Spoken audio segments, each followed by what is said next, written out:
عورتوں کو سمجھا لو کہ موٹے دوپٹے میں نماز پڑھی جاتی. جو دوپٹہ میں نے پہنا ہوا اس میں میری نماز نہیں ہوگی. نماز کیوں نہیں ہوگی؟ اللہ کے رسول صلی اللہ علیہ وسلم کی زوجہ حضرت عائشہ کی صحیح حدیث موجود ہے, عورت کی نماز موٹے کپڑے میں ہوتی ہے. آپ کا نماز کا ایک الگ کپڑا ہونا چاہیے. میں اس کپڑے میں, اس دوپٹے میں نماز نہیں پڑھ سکتی ہوں, نماز نہیں ہوگی. پھر اگر میری سلیوز یہاں تک چڑھی ہوئی ہیں اور میری رسٹ کھلی ہوئی ہے, میری نماز نہیں ہوگی. میری نماز کے لیے میرا سطر پورا کور ہونا, کور ہونے کا مطلب ریپ ہونا نہیں ہے. دیر is a difference between rape ہونا اور کور ہونا. ریپ والا نہیں, میوزک والا ریپ نہیں, ڈبلیو والا ریپ.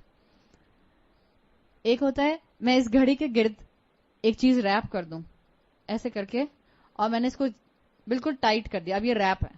صحیح, یہ ریپ ہے. اور اگر میں نے اس کو بس ایسے کر دیا, اب کور ہے. So there is a difference between to rape something and to cover something. جب عورت کو نماز پڑھنی ہوتی ہے تو اس کو اپنے آپ کو ریپ نہیں کرنا ہوتا, اس کو اپنے آپ کو کور کرنا ہوتا ہے.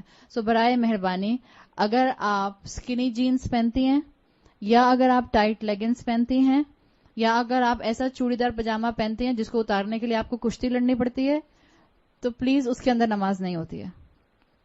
یا تو پھر اپنا کوئی اسکرٹ بنائیے, عبایا بنائیے, جس کو آپ نماز کے ٹائم پر پہن لیں. اول تو پلیز وہ پہنے بھی نہیں. اتنا دل سے دعا نکلتی ہے اللہ ہم سب کی بچیوں کو ہدایت دے. وہ لباس جو ہمارے جسم کی ایک ایک ساخت کو واضح کر دے, وہ لباس آپ گھر میں بھی نہیں پہن سکتے. بیٹی باپ کے سامنے پہن سکتی ہے؟ نہیں پہن سکتی ہے. کیسے پہن سکتی ہے؟ انفیکٹ عورت کے سامنے نہیں پہن سکتی. اتنے بڑے بڑے چاک پہن لیتے ہیں ہم, اور پھر ہمارے اوپر تک سلٹس ہوتے ہیں, اور وہ ہمیں تھائیز اپنی فل ٹائٹ لیگنز پہنے ہوئے ہوتے ہیں. عورت کے سامنے سطر کیا ہے؟ نیول ٹو نی, ناف سے لے کر گھٹنوں تک.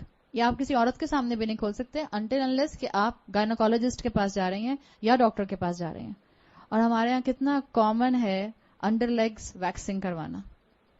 اٹس حرام, فاربیڈن, ناٹ الاؤڈ.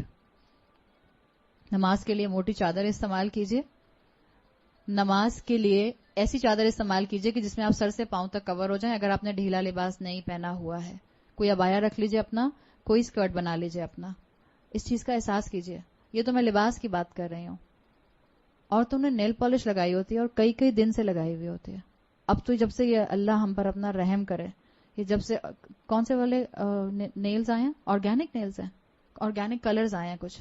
جب آپ اپنا ایسا مینیکیور کرواتے ہیں, جب آپ جاتے ہیں سیلونز کے اندر اور اپنے نیلز کے اوپر پتہ نہیں کون سا نیل آرٹ بنوا کر آتے ہیں جو 15-20 دن تک پانی میں ہاتھ جانے سے بھی نہیں اترتا, اسی کے ساتھ آپ نماز پڑھ رہی ہیں. کیوں دین کا مذاق بنا رہے ہیں؟ کون سی اللہ کی شان رحیمی کے انتظار میں بیٹھے ہوئے ہیں؟ اللہ نے کہا ہے وضو نہیں ہوگا اگر آپ کے نیل کے اوپر کوئی سکن ہوگی.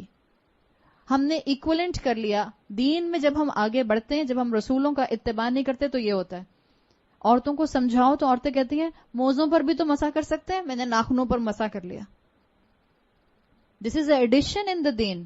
اللہ کے رسول نے سکھایا کہ اپنے ناخنوں کا مسح کر لینا. جس چیز, یہ بالکل وہی چیز ہے جس کا ہم نے ذکر کیا تھا. کسی بھی مزار پر جا کر کسی سیمنٹ کے سامنے اس کو بوسا دیں گے تو شرک.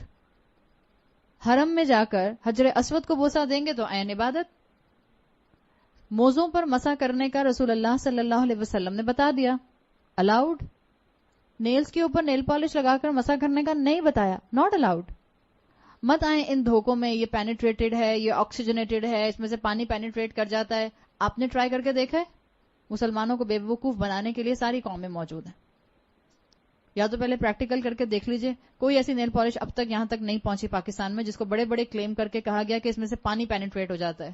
سیدھا سا علاج ہے, کر کے دیکھ لیجئے. میں نے تو 4 کو کر کے دیکھا, کسی میں سے بھی نہیں گیا. بٹر پیپر کے اوپر نیل پالش لگائیے اور اوپر پانی ڈالیے. اگر پانی نیچے بہ جاتا ہے تو نیل پالش پینیٹریٹنگ ہے, نہیں بہتا تو nail polish is not oxygenated. پانی نہیں بہے گا اس کے اندر سے, اور نہیں بہتا ہے. کیوں اپنی عبادت ضائع کرتے ہیں؟ عاملات الناصبہ, عمل کرنے والے اور تھکنے والے. نماز پڑھی بھی اور سر سے اوپر اٹھی نہیں تو فائدہ. مت دھوکے میں آئے.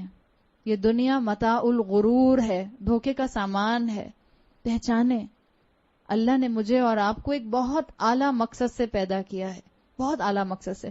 کسی کو بہت شوق ہے نیل پالش لگانے کا, ایک وضو کر کے نیل پالش لگائیے, دوسرے وضو سے پہلے اتاریے, اپنا وضو کیجیے, نماز پڑھیے, پھر لگا لیجیے. کرتی رہیں سارا دن یہی کام, بڑی فارغ ہیں آپ. بہرحال اگر کسی کو شوق ہے تو میں منع نہیں کروں گی, لیکن پلیز اپنی نماز ضائع مت کیجیے. اگر آپ کو شوق ہے تو کیجیے. ایک ٹائم پہ مجھے بھی یہ شوق تھا, میں نے بہت کیا ہے. اتنا ہی شوق تھا مجھے کہ میں ہر نماز سے پہلے نیل پالش اور ریموور سے اتارا. اس وقت تو پیل آف نہیں آتی تھی, اب تو پیل آف آ گئی ہے, تو آپ پیل آف اتار دیجیے, وضو کیجیے دوبارہ, پھر لگا لیجیے اگر آپ کو بہت شوق ہے. مگر آپ کا وقت یاد رکھیے گا اللہ کے ہاں حساب کے قابل ہے. اللہ پوچھے گا کہاں وقت لگایا؟ اب کہ اللہ 5 وقت نماز پڑھتی تھی اور 5 مرتبہ نیل پالش لگاتی تھی اور اتارتی تھی. اللہ کی شان رحیمی کا دھوکہ مت کھائیں پلیز. اللہ تعالیٰ نے مجھے اور آپ کو گناہوں میں انوالو ہونے کے لیے اپنے شان رحیمی کو سامنے نہیں رکھا. اللہ نے قرآن میں رحمان کا لفظ بڑی ان سخت ٹف آیات کے ساتھ رکھا ہے جہاں اللہ کا غضب نازل ہوتا ہے.